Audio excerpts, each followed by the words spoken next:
It's papaya ASMR. So tonight, I'm gonna turn my gain up all the way. Because I'm not gonna be super up close to the mic like I usually am. I know I usually am, but I'm gonna have like the mic kind of like right here in my lap. Hopefully it's not too distracting.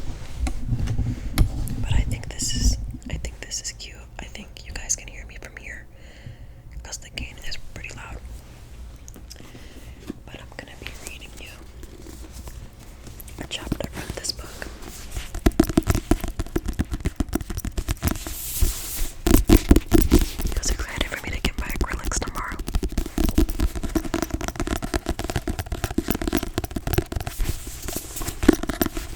Called The Wicked King. I have already read this book before, a couple times. It's one of my favorite books. Not my top favorite, but it is like on my list of favorites. And like it's just the second book in the Cruel Prince trilogy. Okay, I like this book a lot. I don't really rank the trilogies, but you know. So anyway, I think I actually started rereading this. Yeah, okay. So this is chapter 1 of The Wicked King. Sorry if it's a bit awkward, but hopefully it's like not that odd as like the ankle and things like that, but you know. Chapter 1. The new High King of Fairy lounges on his throne, his crown resting at an insouciant angle, his long, villainously scarlet cloak pinned at his shoulders and sweeping the floor. An earring shines from the beak of one pointed ear. Heavy rings glitter along his knuckles. His most ostentatious decoration, however, is his soft, sullen mouth. It makes him look every bit the jerk that he is. I stand to one side of him in the honored position of seneschal. I am supposed to be the High King Garden's most trusted advisor, and so I play that part rather than my real role, the hand behind the throne, with the power to compel him to obey should he try to cross me. I scan the crowd. I look for a spy from the Court of Shadows. They intercepted a communication from the Tower of Forgetting, where Garden's brother is jailed, and are bringing it to me instead of its intended recipient. And that's only the latest crisis. It's been 5 months since I forced Garden onto the throne of Alpay as my puppet king. 5 months since I betrayed my family, since my sister carried the little brother to the mortal realm and away from the crown that he might have worn, since I crossed swords with Maddock. 5 months since I've slept for more than a few hours at a stretch. Me too. It seemed like a good trade. A very, very trade even. But someone who despised me on the throne so that Oak would be out of danger. It was thrilling to trick Garden into promising to serve me for a year and a day. Exhilarating when my plan came together. Then a year and a day seemed like forever. But now I must figure out how to keep him in my power and out of trouble for longer than that. Long enough to give Oak a chance to have what I did him, a childhood. Now a year and a day seems like no time at all. And despite having put Garden on the throne through my own machinations,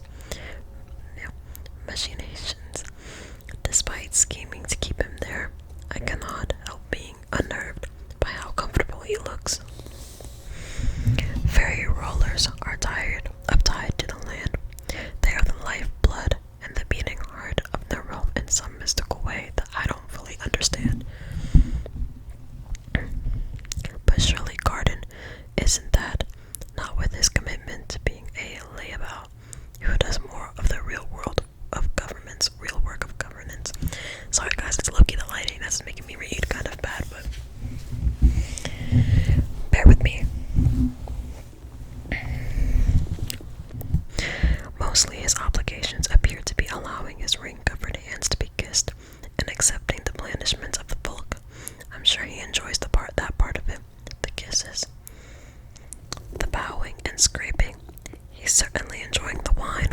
He calls again and again for his capuchin-crusted goblet to be refilled with a pale green liquor. The very smell of it makes my head spin. During a lull, he glances up at me, raising one black brow.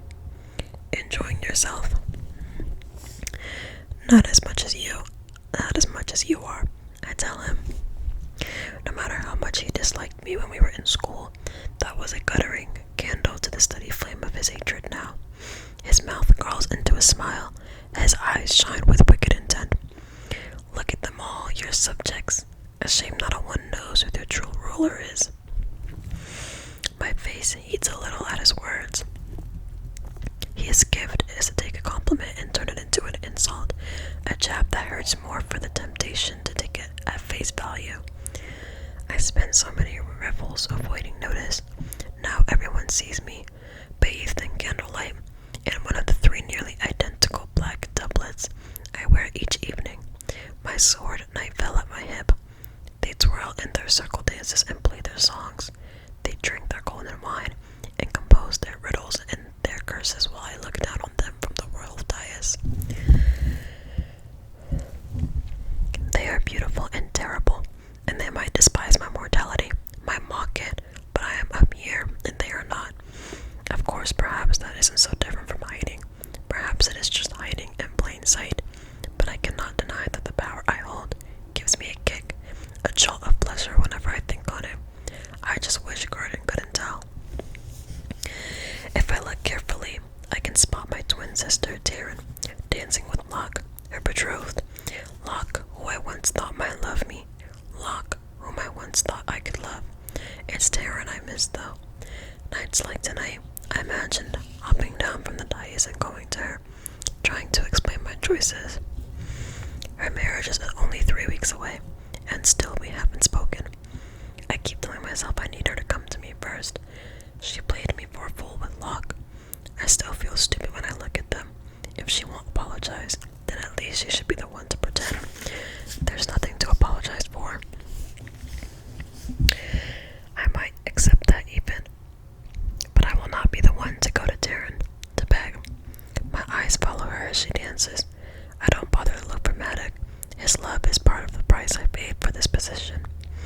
A short, wizened fairy with a cloud of silver hair and a coat of scarlet kneels below the dais, waiting to be recognized. His cuffs are jeweled, and the moth pin that holds his clothes in place has wings that move on their own. Despite his posture of subservience, his gaze is greedy. Beside him stand 2 pale-hilled folk with long limbs and hair that blows behind them through there is no breeze. Drunk or sober, now that Garden is the High King, he must listen to those subjects who would have him rule on a problem, no matter how small or grant a boon. I cannot imagine why anyone would put their fate in his hands, but fairy is full of caprice. Oh my god. Luckily, I'm there to whisper my counsel in his ear. As any seneschal might, the difference are essential. I'm sorry, I'm probably pronouncing that wrong, to be honest, but that's okay. This isn't my best day of reading. But anyway, the difference is that he must listen to me, and if he whispers back a few horrific insults, well, at least he's forced to whisper. Of course, then the question becomes whether I deserve to have all this power. I won't be horrible for the sake of my own amusement. I tell myself, that's got to be worth something. Ah, Gordon says, leaning forward on the throne, causing his crown to dip lower on his brow. He takes a deep swallow of wine and smiles at the trio. This must be a grave concern to bring up before the High King. You may have already heard tales of me, says the small fairy. I made the crown that sits upon your head. I am called Crimson, the smith, long in exile with the Alder King. His bones are now at rest, and there is a new Alder King in Fairfold, as there is a new High King here. Severin, I say. The smith looks at me, obviously surprised that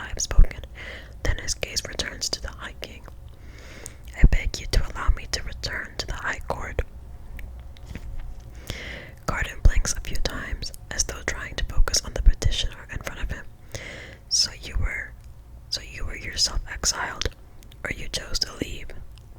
I recall Garden telling me a little about Severin, but he hadn't mentioned Crimson. I've heard of him, of course. He's the blacksmith who made the blood crown for Mob and woofed enchantments into it. It's said he can make anything from metal, even living things. Metal birds that can fly, metal snakes that slither and strike. He made the twin swords, Heartseeker and Heartsworn, one that never misses, and the other that can put through anything. Unfortunately, he made them for the Elder King. I was sworn to him as his servant, says Crimson. When he went into exile, I was forced to follow, and in so doing, fell into disfavor myself. Although I made only trinkets from him in Fairfold, I was still considered to be his creature by your father. Now with both of them dead, I crave permission to carve out a place for myself here at your court. Punish me no further, and my loyalty to you will be as great as your wisdom. I look at the little smith more closely, suddenly sure he's playing with words, but to what end? The request seems genuine, and if Crimson's humility is not, well, his fame makes that no surprise.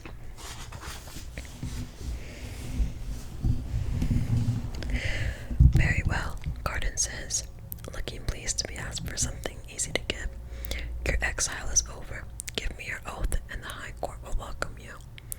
Crimson bows low, his expression theatrically doubled. Noble king, you ask for the smallest and most reasonable thing from your servant, but I, who have suffered for such vows, am loath to make them again. Allow me this. Grant that I may show you my loyalty and my deeds, rather than binding myself with my words.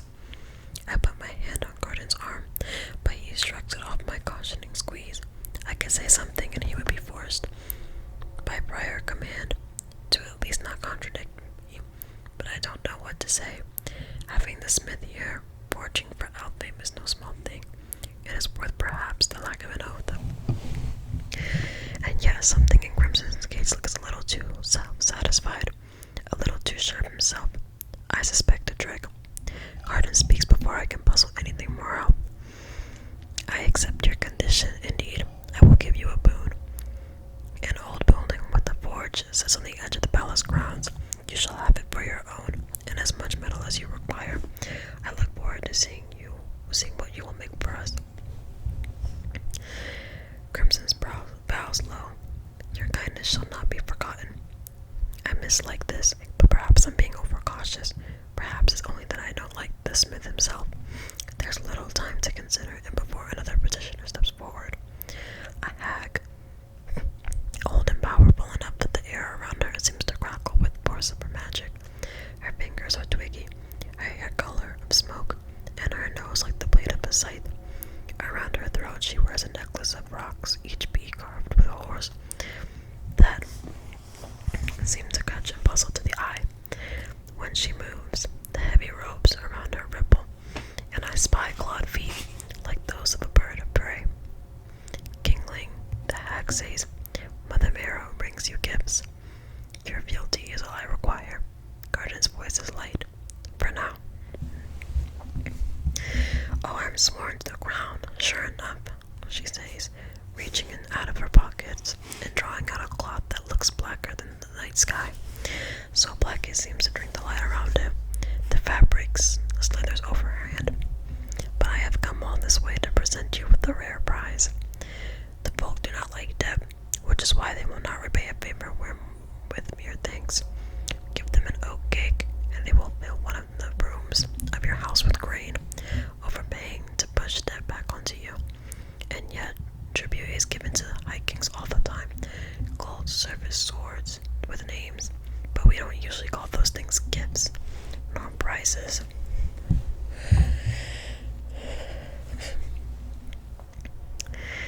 I do not know what to make of her little speech. Her voice is a purr. My daughter and I wove this of spider silk and nightmares. A garment government can turn a sharp blade, yet be as soft as a shadow against your skin. Garden frowns, but his gaze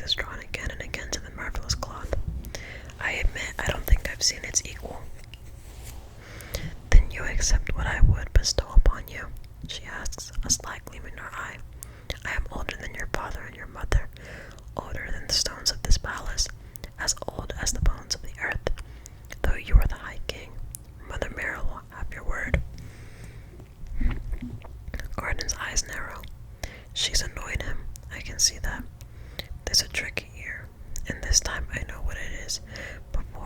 Before he can, I start speaking. You say gifts, but you have only shown us your marvelous cloth. I am sure the crown will be pleased to have it, were it really given. And her gaze comes to rest on me, her eyes hard and cold as night itself. And who are you to speak for the High King? Oh, I'm running out of time. Okay, we're almost done. This chapter is shorter than I mean, it's longer than I thought. But I'm just gonna go until it's like 20 minutes, and then I will read the rest tomorrow. How about that? But anyway, I'm gonna do some tapping. But anyway. And who are you to speak for the High King? I am his central, Mother Marrow. And will you let this mortal girl answer for you? She asks Garden. He gives me a look of such condensation that it makes my cheeks heat. The look lingers, his mouth twists, curving. I suppose I shall, he says finally. It amuses her to keep me out of trouble. I bite my tongue as he turns a placid expression on Mother Marrow. She's clever enough, the hag says, spitting out the words like a curse. Very well, the cloth is yours, your majesty. I give it freely. I give you only that and nothing more. Gordon leans forward as though they are sharing a jest. Oh, tell me the rest. I like tricks and snares, even ones I was nearly caught in. Mother Marrow shifts from one clawed foot to the other, the first sign of nerve she's displayed. Even for a hag with bones as old as she claimed, the High King's wrath is dangerous. Very well. And had you accepted all I would bestow upon you, you would have found yourself under a guise, allowing you to marry only a weaver of the cloth in my hands, myself or my daughter. A cold shudder goes through me at the thought of what might have happened then. Could the High King and Barry have been compelled into such a marriage? Surely there would have been a way around it. I thought of the last High King, who never wed. Marriage is unusual among the rulers of Barry, because once a ruler, one remains a ruler until death or abdication. Among commoners and the gentry, fairy marriages are arranged to be gotten out of. Unlike the mortal, until death do us part. They contain conditions like, until you shall both renounce each other, or unless one strikes the other in anger, or the cleverly worded, for the duration of life, without specifying whose. But a uniting of kings and or queens can never be dissolved. Should Garden marry, I wouldn't just have to get him off the throne. To get Oak on it, I'd have to remove his pride as well. Garden's eyebrows rise, but he has all the appearance of blissful unconcern. My lady, you flatter me. I had no idea you were interested. Her gaze is unflinching as she passes her gift to one of Garden's personal guards. May you grow into the wisdom of your counselors. The fervent prayer of many, he says, and tell me, has your daughter made the journey with you? She is here, the hag says. Excuse me. A girl steps from the crowd to bow low before Garden. She is young, with a mass of unbound hair, like her mother. Her limbs are oddly long and twig-like, but where her mother is unsettling bony. She has a kind of grace. Maybe it helps that her feet resemble human ones. Although to be fair, they are turned backward.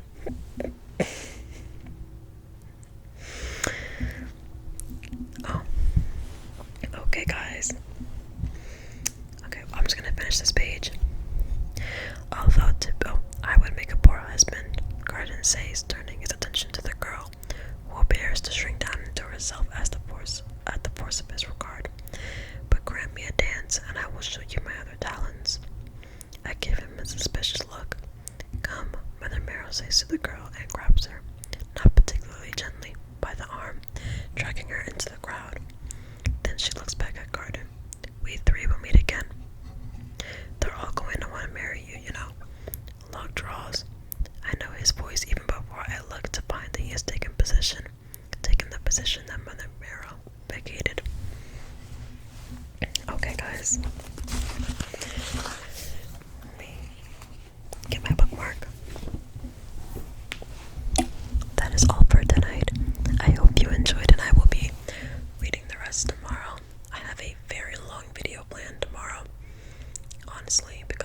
one, I'm getting my nails done, so the tapping will be better. I also want to read more, and I want to kind of experiment on a few things that I've been thinking about. So I'll hopefully have that like uploaded at least by like 6